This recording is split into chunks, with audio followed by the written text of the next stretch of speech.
Assalamualaikum warahmatullahi wabarakatuh. Yang saya hormati Kepala TK Negeri 3 Ibu Islaini, Sarjana Pendidikan. Yang saya hormati rekan-rekan sejawat TK Negeri 3 yang tidak dapat saya sebutkan satu persatu. Yang saya hormati Bapak Dendi dari SD Negeri 20. Ibu-ibu yang berbahagia, pada hari ini saya akan menyampaikan aksi nyata modul 1.4 Diseminasi Budaya Positif. Di sini untuk terima kasih banyak sebelumnya saya ucapkan kepada Bapak Ibu yang sudah menyempatkan waktunya untuk membantu saya memenuhi tugas aksi nyata modul 1.4 program guru penggerak angkatan 11. Salam, Bu. Baik, amin. Baiklah Bapak Ibu yang saya hormati, karena hari sudah siang, saya akan melanjutkan materi aksi nyata saya pada hari ini. Perkenalkan, nah ini yang di kanan saya itu Bapak Dwi Setiono, Sarjana Pendidikan GR, dia sudah sertifikasi, merupakan fasilitator saya dalam mengikuti program guru penggerak. Yang tengah Bapak Sulismanto MPDI merupakan pengajar praktik saya. Itu Tiara Agustina sebagai calon guru penggerak angkatan 11. Nah, selanjutnya sambutan Kepala TK Negeri 3 kepada Ibu Islaini, Sarjana Pendidikan, kami persilakan.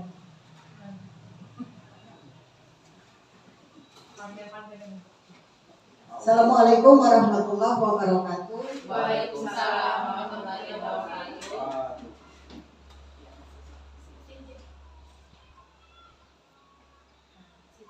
A'udzu billahi minasyaitonir rajim. Bismillahirrahmanirrahim. Alhamdulillahilladzi hadana li hadza wa ma kunna linahtadiya laula an hadanallah. Asyhadu an la ilaha illallah wahdahu la syarika lah wa asyhadu anna Muhammadan abduhu wa rasuluhu la nabiyya ba'da amma ba'du. Yang kami hormati ibu-ibu Dewan Guru TK Negeri 3, yang kami banggakan Bapak Dendi, Guru SD Negeri 20. Puji dan syukur marilah kita panjatkan kehadiran Allah Subhanahu wa taala. Shalawat dan salam semoga senantiasa terlimpah kepada junjungan kita Nabi besar Muhammad Sallallahu Alaihi Wasallam, keluarga, sahabat, dan insya Allah kita sebagai penganut sunnahnya sampai akhir zaman. Amin ya robbal alamin. Bapak Ibu hadirin yang berbahagia, yang pertama yang akan kami sampaikan adalah ucapan terima kasih kepada Bapak Ibu yang telah menghadiri kegiatan kami pada hari ini, yaitu kegiatan calon guru penggerak angkatan 11 tahun 2024 di TK Negeri 3. Dan alhamdulillah ada 2 orang guru penggerak di TK Negeri 3 ini. Yang pertama Ibu Ella Purnamasari dan yang kedua Ibu Tiara Agustina. Bapak Ibu hadirin yang berbahagia, yang berikutnya ucapan maaf apabila fasilitas yang kami berikan kepada guru penggerak atau kepada Bapak Ibu semuanya kurang berkenan, karena keadaan sekolah TK Negeri 3 inilah adanya, dan kami mohon sama-sama berdoa kita ke depan sekolah TK Negeri 3 semakin maju, dibantu dengan adanya guru penggerak angkatan 11 ini. Amin ya rabbal alamin. Yang selanjutnya yang perlu kami sampaikan kepada Bapak Ibu semuanya, mari kita ikuti apa yang akan disampaikan oleh calon guru penggerak yang kedua ini di TK Negeri 3 di ruangan kelompok B2 ini. Mudah-mudahan apa yang disampaikan akan bermanfaat bagi kita, akan kita serap, dan kita sampaikan juga kita untuk ke anak-anak kita. Andaikan nanti penyampaiannya belum sempurna, mari sama-sama kita sempurnakan, karena tidak ada yang sempurna kalau bukan kita kerjakan bersama-sama. Selanjutnya untuk calon guru penggerak TK Negeri 3 tahun 2024, marilah semangat untuk mengerjakan perubahan, bergerak dan menggerakkan ya. Jadi mari kita sama-sama untuk kesuksesan diri kita dan sekolah kita tentunya. Itu saja yang perlu kami sampaikan dan kami doakan semoga kegiatan ini akan bermanfaat dan bermakna bagi kita semua dan khususnya bagi calon guru penggerak. Terima kasih, itu saja yang dapat kami sampaikan. Lebih dan kurang kami mohon maaf. Nasrul minallah wa bihamdihi. Assalamualaikum warahmatullahi wabarakatuh.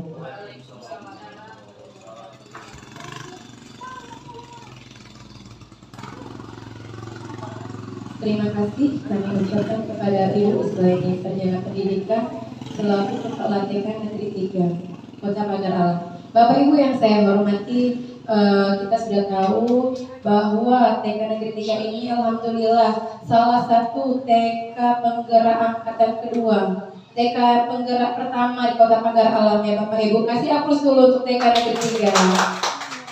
Baik, terima kasih Ibu Islaini atas kesempatannya, terima kasih juga atas motivasinya, atas fasilitasnya yang terpentingnya. Alhamdulillah kami di sini sebagai calon guru penggerak difasilitasi oleh sekolah. Terima kasih Bu Islaini kami ucapkan. Selanjutnya kita ice breaking dulu ya Ibu-ibu ya, karena hari sudah siang, posisi mata mungkin sudah mulai ngantuk. Saya mohon izin kepada Ibu untuk berdiri sebentar ya Bu ya. Kita ice breaking dulu sebentar ya.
Kasih aplaus dulu untuk diri kita sendiri.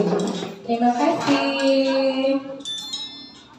Baik. Baik, Bapak Ibu yang saya hormati, hari ini ada konsep inti budaya positif yang akan saya sampaikan. Yang pertama, perubahan paradigma belajar. Yang kedua, disiplin positif. Yang ketiga, kebutuhan dasar manusia.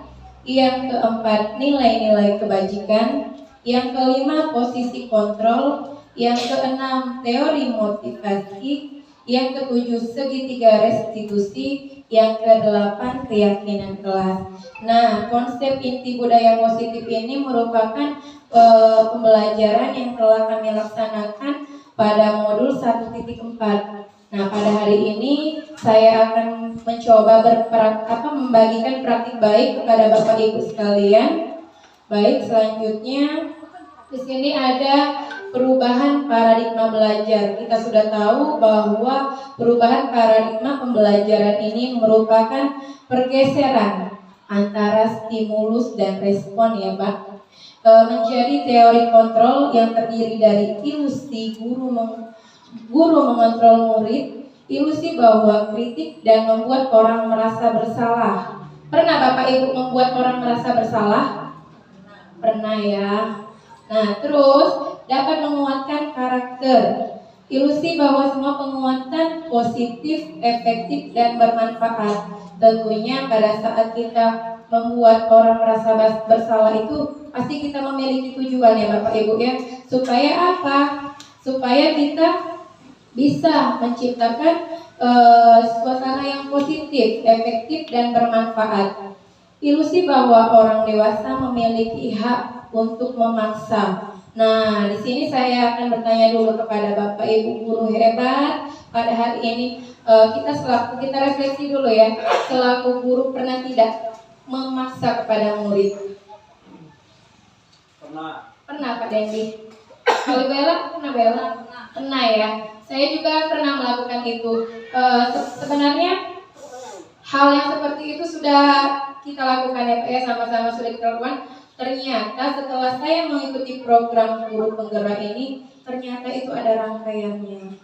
Memberi hukuman kepada anak itu ternyata tidak boleh ya terlalu keras. Karena apa? Nanti ujung-ujungnya anak yang sering kita beri hukuman itu jadi bullying atau cemoohan anak-anak yang lain karena dia sering melakukan kesalahan. Hal yang demikian semoga tidak terjadi pada diri kita ya Pak ya Bu ya. Nah, selanjutnya pembelajaran itu dirancang berdasarkan prinsip pembelajaran yang berpihak kepada murid dan berdiferensiasi. Nah, pembelajarannya seperti apa yang berpihak kepada murid dan berdiferensiasi? Bapak Ibu guru, ada yang ingin menyampaikan? Pak Dendi? Boleh Pak Dendi? Siapa? Ibu Umi? Boleh.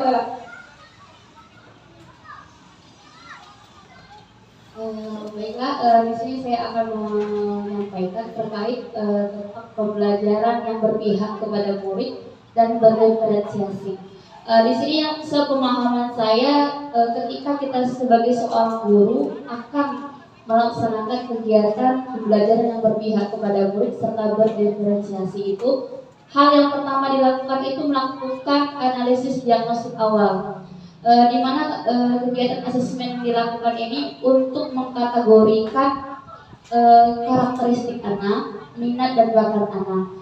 Karena setiap anak itu unik dan mempunyai karakteristik masing-masing, minat masing-masing, serta bakat masing-masing. Nah, dari hasil asesmen awal yang kita dapatkan inilah kita dapat membuat pembelajaran yang berpihak kepada murid sesuai minat, bakat dan karakteristik anak. Baik, benar sekali yang dikatakan Ibu Umi tadi ya, kita melakukan diagnosis awal dulu. Nah, seperti kita sekarang ini kan masih awal tahun pelajaran baru ya. Jadi apa? Caranya yang pertama kita harus mengenali dulu kebutuhan murid. Nah, kita kan di dalam satu kelas itu 15 sampai 17 anak. Jadi kita melaksanakan diagnosis awal, mencari tahu dulu karakteristik anak didik kita. Alhamdulillah saya di kelompok B3 itu ada satu orang anak yang harus super kita masuk ke dalam kategori kebutuhan ya, karena anak ini setelah saya evaluasi kepada kedua orang tuanya, saya koordinasi, ternyata anak ini memang aktif, bukan tipe yang anak yang super ya, tipe anak yang aktif. Anaknya ini sebenarnya pintar, cuman anak ini tidak, gaya belajarnya itu tidak bisa yang namanya duduk diam dan stay melihat guru, karena yang ini nih anaknya tidak bisa diam. Jadi pada saat kita menjelaskan sesuatu itu dia keliling, kadang naik kursi, kadang naik meja. Nah itu ada guru ini yang berpihak pada murid. Nah jadi kita sebagai seorang guru, bagaimana, itu tantangan merupakan bagi saya ya, bagaimana caranya membuat satu orang anak ini supaya dia bisa mengikuti pembelajaran di kelas walaupun dia memiliki gaya belajar yang berbeda dengan teman-temannya. Nah, lanjut ya. Sehingga setiap murid akan belajar sesuai dengan kebutuhan dari tahap perkembangannya untuk menjadi manusia yang bisa meraih keselamatan dan kebahagiaan. Nah, kita sebagai seorang guru ciptakan dulu keselamatan di kelas, misalnya bahan-bahan yang berbahaya untuk kita pembelajaran seperti karter untuk menyerut pensil anak itu dijauhkan dari jangkauan anak-anak ya, karena itu merupakan keselamatan untuk anak-anak. Dan kita ciptakan kebahagiaan untuk anak-anak kita dengan cara apa? Pada saat setelah baris berbaris, jangan langsung dimasuk kelas. Sudah masuk kelas boleh, misalnya sudah masuk kelas apa dia kita ice breaking dulu. Jadi kita motivasi dulu anak tadi kan. Siapa tahu yang anak kita di dalam kelas 15 tadi ada 2 yang masuk kelas masih didorong orang tua, yang mau pergi sekolah masih menangis dan lain sebagainya. Nah, dalam rangka menciptakan lingkungan positif, salah satu strategi yang perlu kita tinjau kembali adalah penerapan disiplin di sekolah kita. Alhamdulillah di sekolah kita TK Negeri 2 ini kan karena sudah sekolah penggerak, pastinya disiplin positif itu sudah terjadi, sudah kita lakukan. Tinggal kita sebagai seorang guru dan warga sekolah ini mensosialisasikannya kepada anak, kepada wali murid, kepada masyarakat sekitar bahwa di sekolah TK Negeri 3 ini sudah menerapkan disiplin positif. Nah, selanjutnya karena kita sudah sekolah penggerak Bapak Ibu ya, di sini ada profil pelajar Pancasila.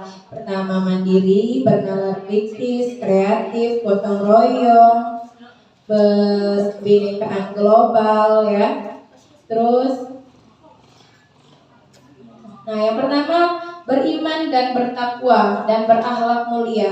Profil ini menekankan pentingnya keimanan dan ketakwaan terhadap Tuhan Yang Maha Esa, serta memiliki akhlak yang baik. Peserta didik diharapkan dapat menunjukkan sikap religius dan moral yang tinggi dalam kehidupan sehari-hari. Alhamdulillah di TK kita sudah ya Bu ya, penerapan yang poin pertama ini beriman dan bertakwa dan berakhlak mulia. Salah satu contohnya setiap pagi kita baris berbaris di lapangan, tak lupa ucap salam, doa dan lain sebagainya. Lalu di TK Negeri 3 ini setiap hari Kamis mengadakan sholat duha bersama. Nah itu sudah merupakan poin yang pertama, beriman, bertakwa dan berakhlak mulia. Kedepannya program saya untuk poin 1, saya akan koordinasi dulu dengan kepala sekolah bagaimana kalau sekolah kita ini Jumat sedekah Bu ya. Jadi kita membuat celengan kecil atau dari kardus dan lain sebagainya. Jadi anak-anak berinfak sukarela seberapa mampunya. Nah nanti kalau ada anak yang sakit, ada musibah dan lain sebagainya, itu bisa kita keluarkan. Jadi apa? Di masyarakat, oh ternyata benar TK Negeri 3 sudah menerapkan disiplin positif. Terus sudah profil pelajar Pancasilanya sudah terlihat, beriman, bertakwa dan berakhlak mulia. Artinya apa? Kita sudah bisa menanamkan kepada anak didik kita untuk berbagi dari sejak usia dini. Selanjutnya poin yang kedua yaitu kreatif. Di sini Pelajar Pancasila diharapkan memiliki kemampuan berpikir kreatif dan inovatif. Mereka mampu menyelesaikan masalah dengan cara yang baru dan efektif, serta mampu menghasilkan ide-ide segar yang bermanfaat. Artinya kreatif apa? Kita kalau bisa seperti kemarin kita sudah ada ekobrik ya, di sekolah kita sudah ada ekobrik. Jadi sampah-sampah bekas kemarin bisa dibuat pot. Nah, bisa dibuat pot. Itu sudah masuk ke kreatif ya. Nah, program saya di Guru Penggerak ini saya akan ekobrik juga, tapi saya akan membuat pojok baca yang menggunakan bahan bekas seperti botol air mineral ya Bu Ibu ya. Nanti awal bulan 9 kita akan mengumpulkan botol bersama-sama. Memang sudah ada botol itu di kantor, tapi baru sedikit. Nah nanti botol-botol itu diisi sampah plastik. Kita bedakan, kita buat di kelas itu sampah plastik, sampah kertas. Kalau bisa usahakan yang kering ya Bu ya, supaya dia padat dan agak berat. Jadi dia mantap. Kalau misalnya kita jadikan kursi dan meja untuk pojok baca di kelas kita masing-masing. Insya Allah nanti bulan depan kita akan membuat itu ya Bu ya. Selanjutnya yang ketiga, berwawasan global. Di sini peserta didik diharapkan memiliki pemahaman yang luas tentang dunia internasional, menghargai perbedaan dan mampu beradaptasi dengan perkembangan global. Yang keempat yaitu mandiri. Profil ini menekankan pentingnya kemandirian dalam berpikir dan bertindak. Pelajar Pancasila diharapkan dapat mengambil inisiatif, bertanggung jawab, dan tidak tergantung kepada orang lain dalam menyelesaikan tugas dan mencapai tujuannya. Poin keempat ini sudah juga kita laksanakan, seperti anak-anak terbiasa mencuci tangan sebelum makan. Dia sudah antri berbaris di depan kelas untuk mencuci tangan untuk makan. Selanjutnya mandiri di TK Negeri 3 ini sudah terlaksana ya Bapak Ibu ya, seperti dia bisa membuka bekal makannya sendiri dan membereskannya setelah makan. Terus dia sudah bisa memakai sepatu sendiri dan menyusunnya di rak sepatu. Yang poin kelima yaitu berkebinekaan global. Ini mencakup sikap inklusif dan penghargaan terhadap keberagaman budaya, suku, ras, dan agama. Peserta didik diharapkan dapat hidup berdampingan dengan harmonis dalam masyarakat yang plural ya. Nah, jadi di sini berkebinekaan global kemarin kita sudah pada saat HUT RI kemarin ya, kita memakai baju adat yang ada di Indonesia. Jadi kita mengikuti karnaval dalam rangka HUT RI ya. Nah, ini apa itu budaya positif? Nah, sini budaya positif adalah perwujudan dari nilai-nilai keyakinan universal yang diterapkan di sekolah. Dalam menciptakan budaya positif di sekolah, guru perlu menerapkan berbagai nilai-nilai positif untuk menciptakan lingkungan nyaman untuk belajar. Saya mau bertanya dulu, budaya positif di sekolah kita sudah terjalan? Sudah ya. Lanjut. Nah, di sini ada disiplin positif dan nilai-nilai kebajikan universal. Langkah awal dalam menumbuhkan budaya positif di sekolah yakni menerapkan disiplin positif. Disiplin positif adalah perilaku disiplin yang motivasinya berasal dari dalam diri siswa, bukan karena hukuman atau hadiah. Nah, misalnya disiplin positif tadi, barang siapa yang masuk kelas menyusun sepatunya dengan rapi dapat bintang dari ibu guru. Jadi merupakan penghargaan. Jadi adalah kita itu kasih reward ya supaya anak-anak semangat. Terus dengan cara membangun lingkungan yang mendukung perkembangan karakter dan keterampilan sosial anak, bukan hanya fokus pada pengandalian perilaku. Nah, ini praktik baik saya yang sudah saya terangkan di TK Negeri 3, budaya 5S. Senyum, salam, sapa, sopan, dan santun.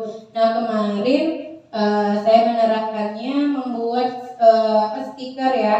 Sudah saya bagikan ke kelas masing-masing untuk ditempel di kelas kita masing-masing. Artinya apa? Nanti kalau kita ada tamu, kalau ada pengawas dan orang-orang yang berkunjung ke TK Negeri 3 ini, kalau di kelas kita itu sudah ada stiker budaya 5S, berarti orang sudah tahu, oh sekolah ini sudah menerapkan budaya positif. Dari stiker saja sudah terlihat ya, kita mempunyai ciri khasnya ya Bapak Ibu. Kemarin ini sudah saya bagikan ke kelas masing-masing. Nanti kan kalau ada orang, mereka sudah tahu kalau TK Negeri 3 memang sudah terlaksana budaya positif itu. Nah selanjutnya ini yang saya bicarakan tadi, anak menyusun sepatu dengan mandiri, terbiasa mencuci tangan, antri, itu budaya positif ya Bu ya. Nah dia sedang apa ini, memelihara tanaman ya. Ini merupakan disiplin positif yang ada di TK Negeri 3. Nanti Bapak Ibu bisa menerapkan di kelas masing-masing ya. Baiklah, kita menerapkan budaya positif ini bisa dengan lagu. Jadi anak-anak menghafal. Tidak gini. Bisa pasti Bapak Ibu lakuin ya. 4 kata ajaib.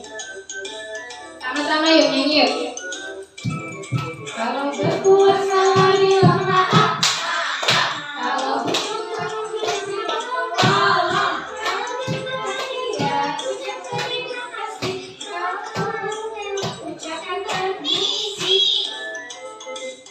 nah jadi Bapak Ibu di sini budaya positif yang kita terapkan supaya mudah teringat dengan anak dengan lagu.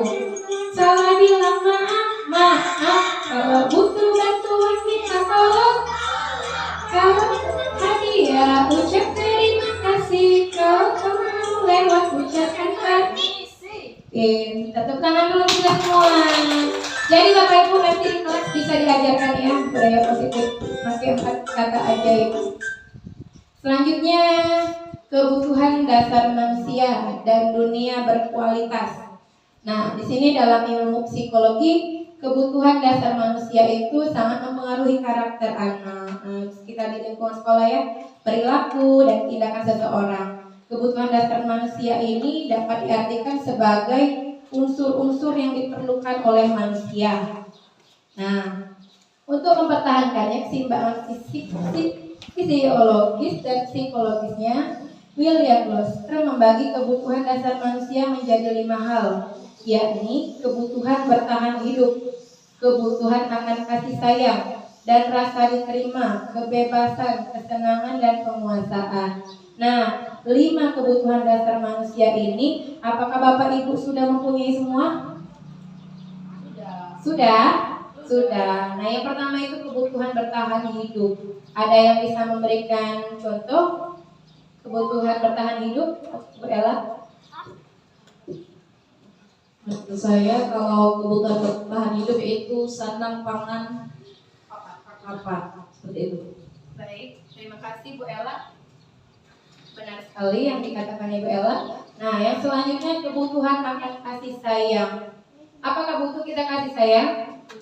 Butuh. Ada yang bisa menyampaikan pendapat mengenai kasih sayang? Bu Eris?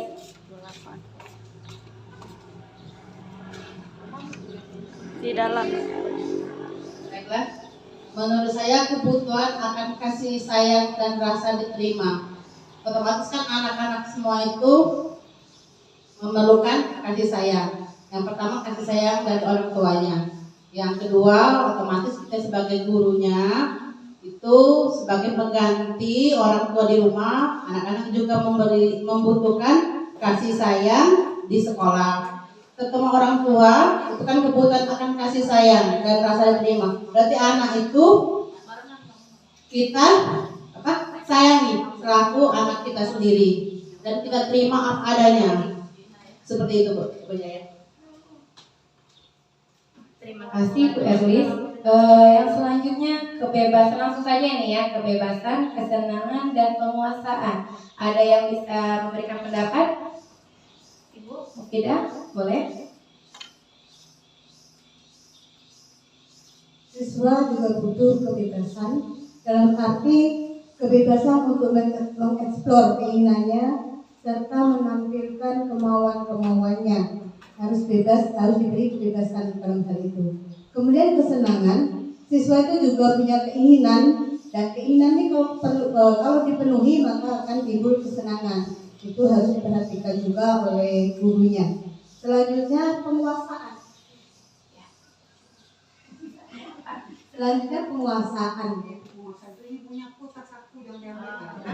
Berarti siswa itu juga punya identik dengan keakuan ya, penguasaan itu.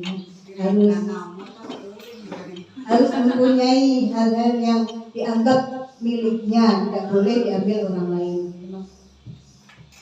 Baik, terima kasih Bapak Ibu, benar sekali yang disampaikan tadi. Nah, yang penguasaan tadi lebih misalnya kita mempunyai anak atau anak didik di kelas kita, biarkan dia belajar mempertahankan haknya ya. Itu kita tanamkan supaya apa? Nanti dia kalau sudah dewasa dia tidak semena-mena diinjak oleh orang lain atau dibulinya Bapak Ibu ya.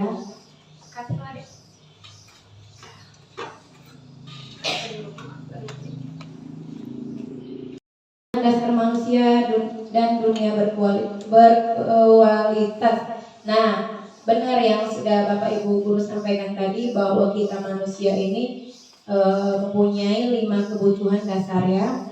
Yang pertama tadi bertahan hidup, yang kedua kasih sayang, yang ketiga kebebasan, yang keempat kesenangan, yang kelima penguasaan. Artinya apa? Di sekolah kita ini atau kita sebagai seorang guru harus menerapkan 5 kebutuhan dasar manusia kepada anak-anak kita. Supaya apa? Nanti anak-anak kita ketika dia sudah dewasa, dia sudah matang mengenai kebutuhan dasar yang dia miliki. Nah, selanjutnya teori motivasi, hukuman, penghargaan, dan restitusi. Teori kontrol restitusi membantu kita memahami bagaimana cara menyeimbangkan antara kontrol dan dukungan. Motivasi perilaku manusia melalui penghargaan dan hukuman yang harus diterapkan dan bijak menyesuaikan dengan kebutuhan dasar manusia, seperti kebutuhan untuk merasa dihargai dan dihormati. Ada yang tahu bagaimana cara kita memenuhi kebutuhan untuk merasa dihargai dan dihormati untuk sekolah kita ini? Ibu, Perdaka. Terima kasih atas kesempatannya. Maksud dari dihargai dan dihormati, artinya kita perlu menunjukkan jati diri kita. Kita itu siapa? Jadi jangan punya kepandaian tapi tidak diaplikasikan, ya. Jadi punya kepandaian harus kita aplikasikan. Itu mungkin bukan berarti kita menyombongkan diri, kita bisa, aku ini lah pintar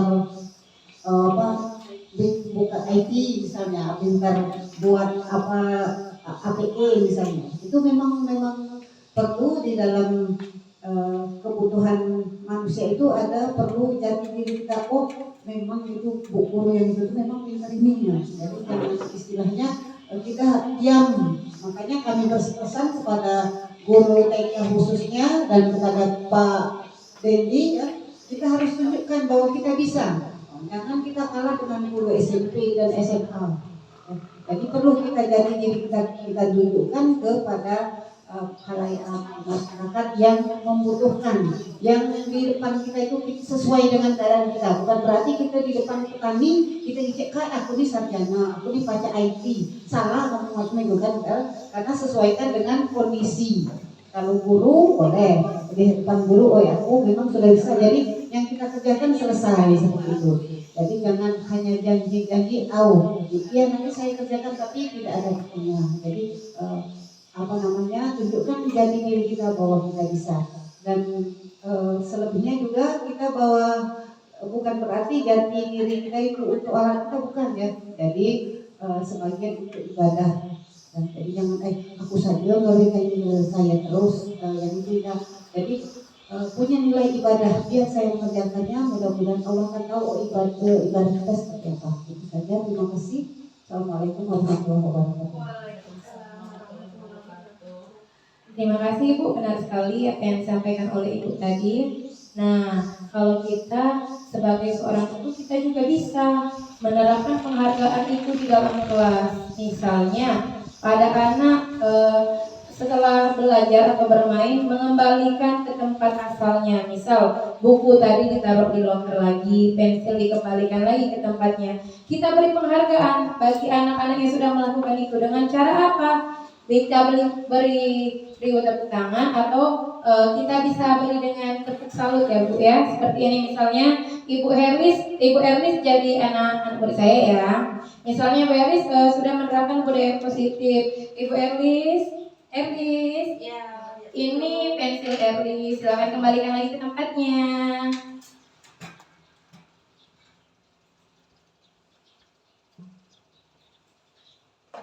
Boleh Herlis duduk lagi ke tempatnya.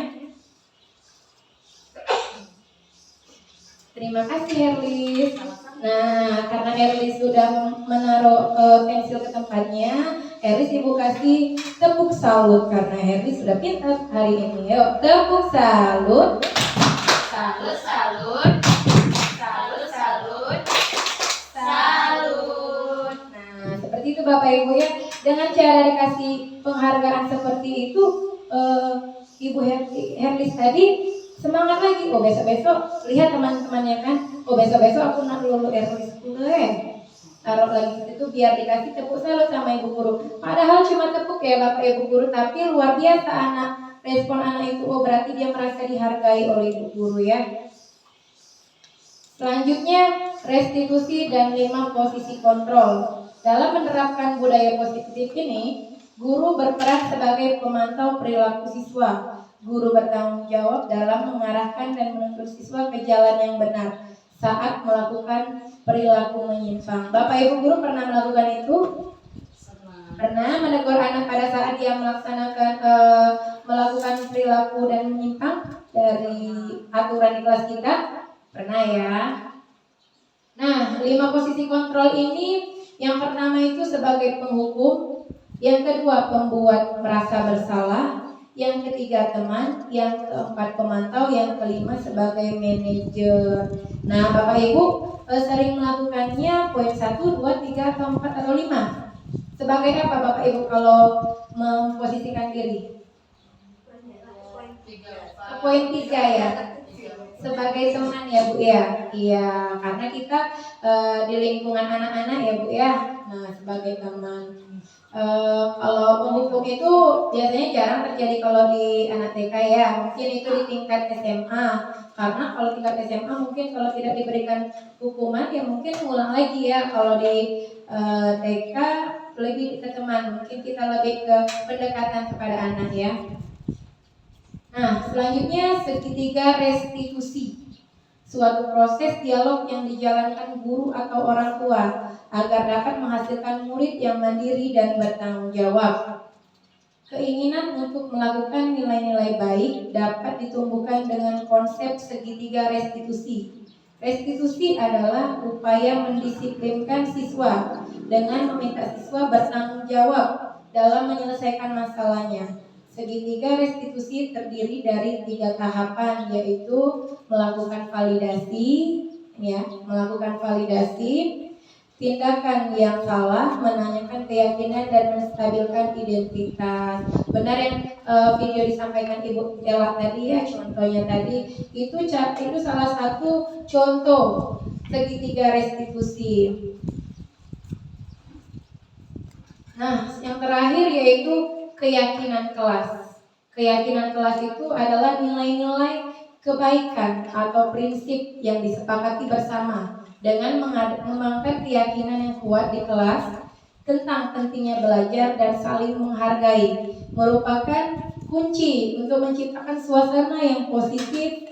Keyakinan ini harus dibangun dengan konsisten dan keteladanan. Jadi keyakinan kelas ini harus kita buat Bapak Ibu guru ya, supaya apa? Kita menerapkan disiplin anak sejak usia dini. Jadi mereka sudah tahu konsekuensinya, bukan hukuman ya kalau untuk TK.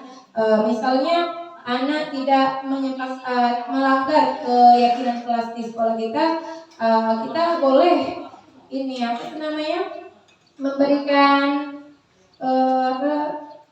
memberikan pengarahan atau pendekatan kepada anak yang melakukan kesalahan pada keyakinan kelas yang sudah kita sepakati.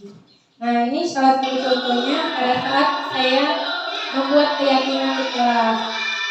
Bapak Ibu guru, karena ini usia TK ya, tidak bisa pakai notebook. Jadi saya melakukannya dengan menggunakan LCD dengan menggunakan gambar-gambar.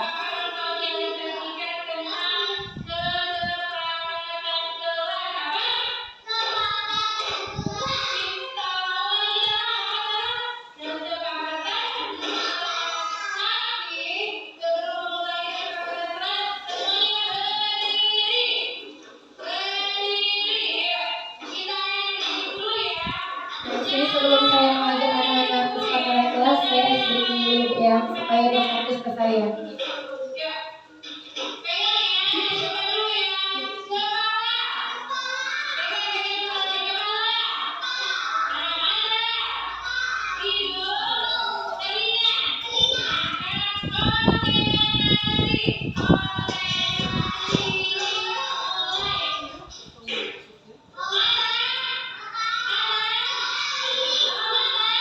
Nah itu ada aku pegang yang lain, cuma aku sebutkan apa ada yang kurang fokus, jadi salah deh ya. Itu bisa.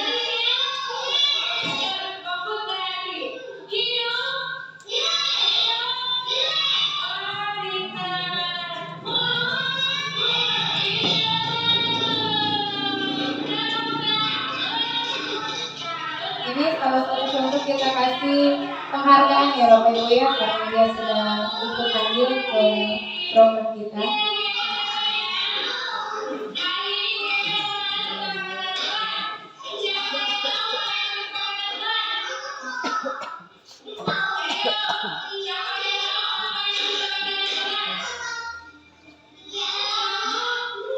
Mungkin Bapak Denny kalau SD tidak rindu seperti itu ya Pak ya.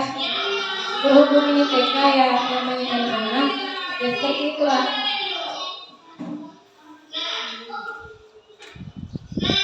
Saya menggunakan gambar Pak di situ.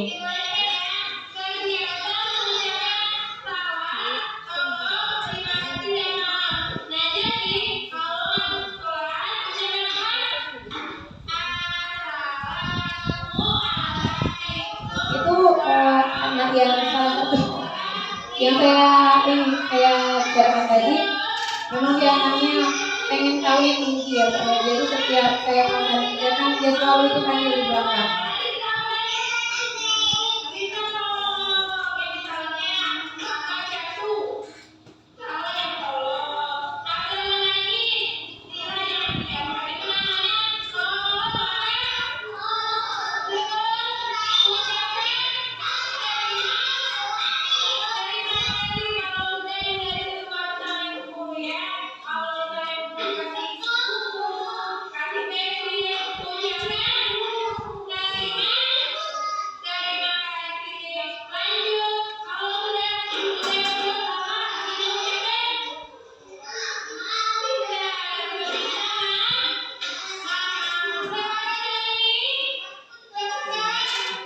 Ini kalau dia sepakat saya suruh angkat tangan.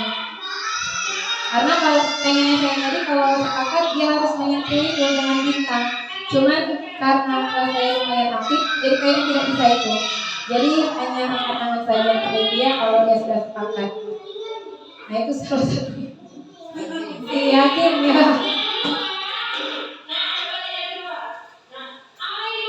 Jadi nanti Bapak Ibu bisa membuat kesepakatan kelas ya. Setelah ini selesai, nanti boleh saya bantu untuk membuat kesepakatan kelas masing-masing. Nanti kita susun ya, kita tempel juga di kelas kita.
Nah ini yang makan dan minum sambil duduk. Pertama di kelas saya ya Bapak Ibu ya masih ada anak-anak yang makan sambil minum sambil berdiri. Itu merupakan tantangan buat saya ke depannya supaya anak itu menyepakati keyakinan kelas yang sudah kita buat supaya ke depannya dia tidak makan dan minum sambil berjalan ya, karena memang itu kan tidak boleh ya.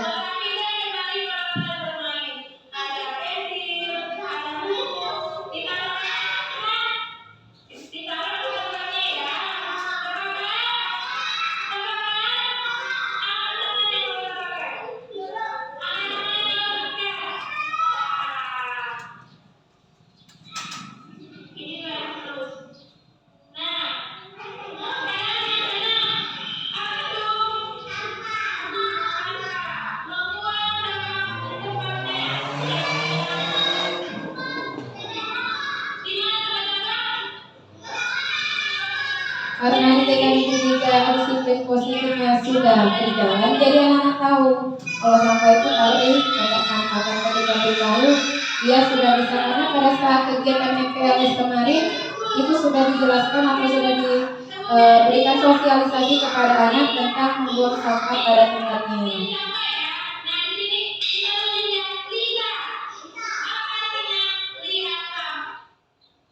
Nah itu yang terakhir itu kalau lihat sampah saya sebut dengan Lisa. Jadi anak-anak di kelas kalau melihat sampah panggilnya Lisa, kuat-kuat Lisa, Lisa, Lisa. Artinya apa? Lihat sampah ambil, lihat sampah ambil. Kalau misalnya nah itu sampah ambil, terkadang kan tidak didengar ya. Kalau kita dengan sebutan atau singkatan, anak-anak lebih mengingat. Jadi Lisa ambil sampah, Lisa lihat sampah diambil.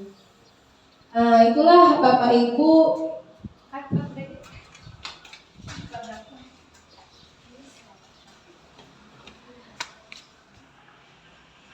Bapak Ibu yang saya hormati, demikianlah penyampaian diseminasi budaya positif saya pada hari ini. Selanjutnya saya akan membuat sesi tanya jawab atau ada kritik, saran yang kiranya bisa membangun kita semua untuk kedepannya menjadi lebih baik lagi. Kepada Bapak Ibu yang bersedia kami persilakan. Ada?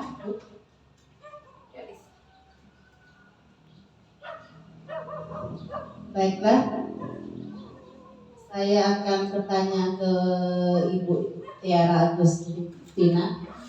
Pertanyaannya, tadi kan Ibu Tiara sudah mencontohkan, ya, mencontohkan itu budaya positif yang berasal dari eksternal. Otomatis kan karena tadi dorongan dari kawannya sehingga teman yang lain menirukan. Ya, seperti contoh tadi, saya sendiri kan dicontohkan. Nah, sekarang saya minta contoh yang internalnya, yang berasal dari diri siswa itu sendiri, tapi bukan dorongan dari pihak lain.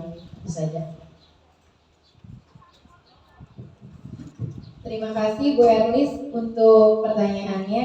Nah tadi yang saya berikan kepada Ibu Erlis itu merupakan contoh eksternalnya ya. Nah kalau misalnya internal itu biasanya bisa kita lakukan di lingkungan keluarga kita, karena posisinya anak itu waktunya lebih banyak ke orang tua atau di rumah ya. Nah bagaimana cara kita menerapkan disiplin positif dan internal itu? Nah dengan cara kita kolaborasi dengan orang tua. Nah jadi kita mengadakan parenting di sekolah kita kan sudah terlaksana parenting. Nah di situ bisa kita kita bisa terapkan atau bisa kita imbaskan kepada wali murid yang ada di lingkungan sekolah kita, warga sekolah kita bisa kita imbaskan. Misalnya kita kan sudah ada keyakinan disiplin positif di sekolah kan. Jadi anak-anak itu dengan misalnya seperti contoh Bella tadi datang tepat waktu, maksudnya datang tepat waktu untuk anak-anak itu kan jangan sampai proses pembelajaran sudah setengah berjalan di dalam kelas, anak-anak baru datang. Bagaimana kita menerapkan disiplin positif kalau seperti itu? Sedangkan disiplin positif yang kita laksanakan di sekolah itu dari mulai baris, masuk kelas mengucapkan salam, berdoa bersama, misalnya dia datang setelah setengah dari perjalanan kita dalam proses pembelajaran, mungkin itu tidak akan kita.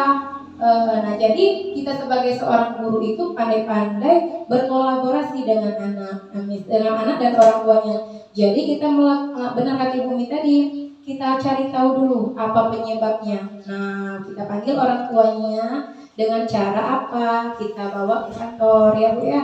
Alangkah baiknya kalau kita ada sesuatu atau ada urusan yang bersifat itu penting, jadi kita usahakan jangan di depan orang lain. Jadi kita panggil orang tuanya, kita cari tahu dulu apa penyebab anak tersebut, misalnya datangnya sudah kesiangan, setengah pembelajaran baru datang, apa dia tidur terlalu malam, apa misalnya dia pada saat bangun mau mandi banyak alasan, atau misalnya dia takut datang ke sekolah. Ada seperti di kelas saya itu yang anaknya masih menangis ya, kalau masuk kelas kemarin masih menangis.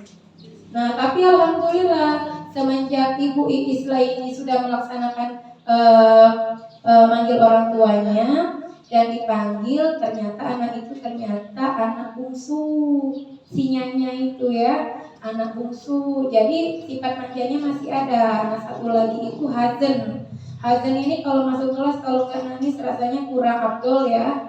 Jadi kemarin sudah dipanggil orang tuanya Hazen, ternyata kata alasan orang tuanya tidak meninggalkan anaknya di kelas, tidak membiarkan anaknya mandiri, itu ternyata ada pesan dari orang tuanya. Bukan semata-mata dia mau stay di sini, kata orang tuanya, dia itu mau ditungguin karena ibunya tidak ada kerjaan di rumah. Sudah saya melakukan pendekatan itu, Bapak Ibu ya, ternyata ibunya itu mau mencari aktivitas ternyata di sini. Jadi sebenarnya itu kan mengganggu ya, kasihan anak-anak yang lain yang sudah mandiri. Itu sudah diberi penjelasan kemarin sama mamanya Hazen. Itu PR juga ya untuk kita semua. Nanti semoga kedepannya kita bisa memberikan pemahaman kepada mamanya Hazen supaya nanti anaknya biarlah dipercayakan kepada orang tua. Nggak usah lagi diintip-intip. Kemarin Pak Dedi, padahal anaknya itu tidak nangis lagi, mamanya yang ngintip-ngintip. Nah, maksud saya kan kalau mamanya terus seperti itu, anaknya tidak akan mandiri. Bagaimana Bu Erlis? Ada lagi yang ingin bertanya atau memberikan masukan? Pak Dedi. Ya, terima kasih kepada Ibu Tiara atas waktunya. Yang ingin saya tanyakan di sini dari presentasi Ibu Tiara telah melakukan itu atau menerapkan keyakinan kelas. Nah, di sini saya ingin bertanya, apa langkah-langkah untuk membuat keyakinan kelas tersebut agar bisa berjalan dengan baik? Ya, terima kasih.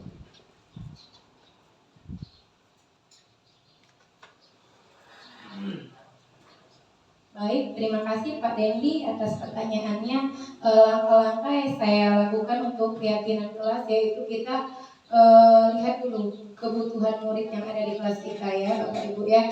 Setelah itu kita membuat keyakinan kelas itu kita rancang dulu, misalnya beberapa poin yang harus kita terapkan di dalam kelas. Kalau misalnya anak-anak kita sepakat atau tidak sepakat, jangan misalnya dia tidak sepakat, jangan kita masukkan ke dalam keyakinan kelas. Mungkin itu merupakan beban bagi mereka kalau misalnya dia tidak sepakat.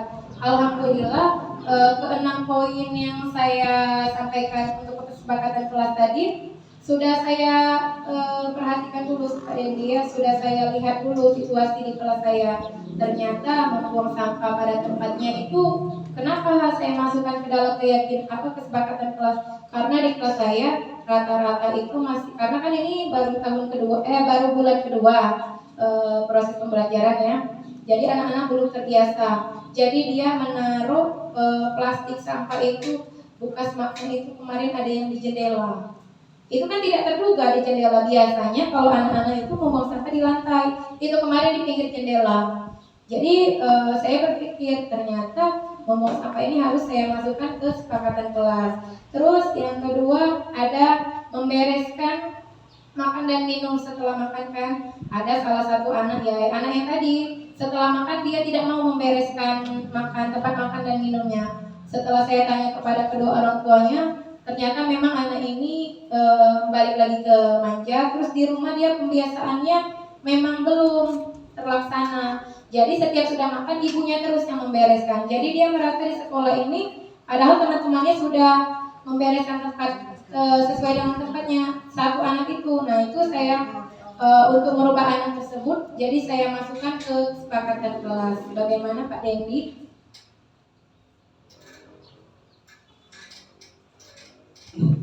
Ya, sangat menginspirasi Bu ya ke depannya. Mungkin ada sedikit tambahan Bu untuk membuat langkah-langkah keyakinan kelas itu. Yang pertama kita harus meminta siswa untuk menulis keyakinannya itu seperti itu Bu ya. Dan yang kedua membuat keyakinan, membahas keyakinan yang telah dibahas. Kita memilah apakah ini pantas untuk dibuat keyakinan atau tidak, nah, seperti itu. Dan yang terakhir yaitu menyepakati keyakinan kelas. Dan mudah-mudahan untuk kedepannya saya akan juga menerapkan kesepakatan kelas di kelas saya Bu, dari informasi atau pengetahuan yang saya dapat hari ini melalui Ibu Tiara. Terima kasih Bu. Assalamualaikum warahmatullahi wabarakatuh. Baik, Kak Dendi izin menambahkan sedikit Kak ya. Di situ saya tidak menuliskan karena anak-anak TK belum bisa Kak ya. Kalau SD, SMP, SMA mungkin dia sudah bisa ya Kak ya. Tapi kalau TK ini dia lebih ke gambar seperti itu. Saya tadi memberikan contoh ke gambar Pak. Jadi dia itu apa yang dia lihat itulah yang dia ingat kalau anak TK Pak ya. Kalau di SD bisa ya Pak ya. Terima kasih banyak Bapak atas masukannya. Baiklah Bapak Ibu guru yang saya hormati, setelah banyak rangkaian yang saya sampaikan pada hari ini, saya selaku calon guru penggerak angkatan 11 mengucapkan banyak terima kasih kepada Kepala Sekolah TK Negeri 3 yang telah memberikan kesempatan, yang telah memberikan fasilitas dan telah memberikan motivasi kepada kami calon guru penggerak angkatan 11. Untuk ibu guru yang ada di TK Negeri 3, kami mendoakan dan mengajak supaya kedepannya bisa mengikuti program yang diadakan pemerintah calon guru penggerak angkatan ke-12. Insya Allah nanti kita sama-sama berubah. Kita sesuai dengan slogan guru penggerak, bergerak, tergerak, menggerakkan. Setelah kami bergerak, setelah ibu-ibu tergerak hatinya, siapa tahu kita bisa menggerakkan sama-sama untuk kemajuan sekolah kita. Terima kasih. Nasrun minallahi wa fathul qarib. Wassalamualaikum warahmatullahi wabarakatuh. Waalaikumsalam.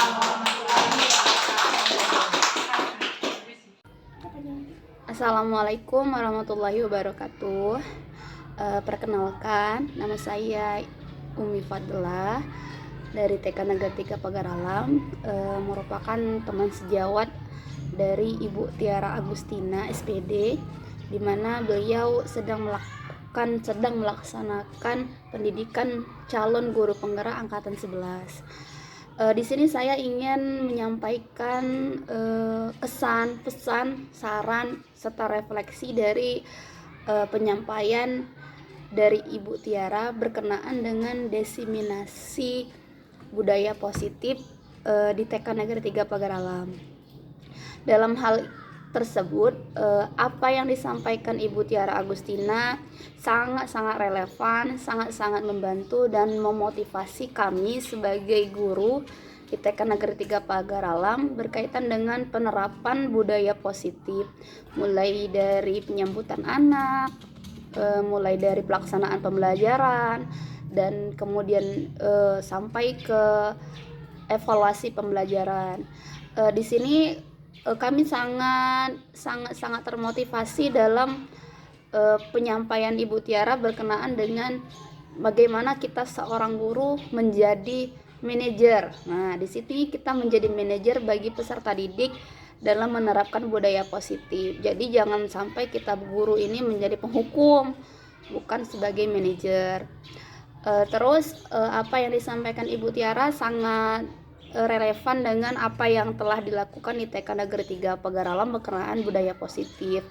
Jadi kami di sekolah itu sudah melaksanakan budaya positif yang sudah diterapkan kepada peserta didik, dan dengan penyampaian Ibu Tiara kami sangat termotivasi, kami sangat ingin membenah diri untuk terus meningkatkan pemahaman kami guru-guru tentang penerapan budaya positif di TK Negeri 3 Pagar Alam. Semoga apa yang disampaikan Ibu Tiara menjadikan manfaat, menjadikan berkat untuk kami di TK Negeri 3 Pagar Alam sebagai sekolah penggerak untuk terus lebih maju, untuk terus lebih membenah diri dalam menyediakan pelayanan kepada peserta didik di TK Negeri 3 Pagar Alam, khususnya daerah Dempo Selatan ini. Terima kasih, sukses terus, dan semoga lancar terus pendidikan calon guru penggeraknya. Terima kasih. Wassalamualaikum warahmatullahi wabarakatuh.